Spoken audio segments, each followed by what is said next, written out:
Governor Huckabee? Well, Charlie, I think the question the president was asking was not as much about our policies, because those can change with each generation, with each year, with each circumstances, but the principles. What is it that's deep inside of us that guide us, that direct us, that show the framework of what we're going to do?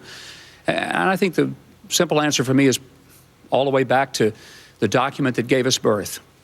And it goes like this, that we hold these truths to be self-evident, that we are endowed by our Creator with certain inalienable rights, these being life, liberty, and the pursuit of happiness, that we are created equal.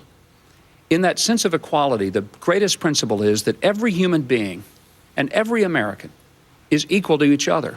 One person is not more equal because of his net worth or because of his IQ or because of his ancestry or last name. That was a radical idea when those 56 signers put their names on that document, knowing that if their experiment in the government didn't work, they were going to die for it.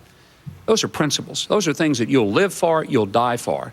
That sense that all of us have an essence of equality, and that the primary purpose of a government is to recognize that those rights did not come from government, they came from God.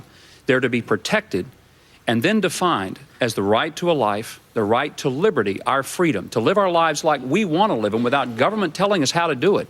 And ultimately, not to be happy, but to have the pursuit of happiness. That's our principles. And I take your statement. It is an interesting statement of the basis that we all believe in this country. But you started by saying, but we can change our policies. How often did you say?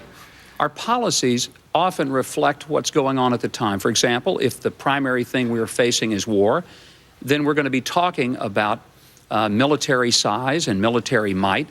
If we have a problem with illegal immigration, the number one issue right now might be securing the borders. I'm not saying we change our positions, but we change the policies in terms of the priority, but those principles don't change. The principles are still to make sure that we recognize the equality of each other and that we recognize where those rights come from and what those rights are. Senator Thompson?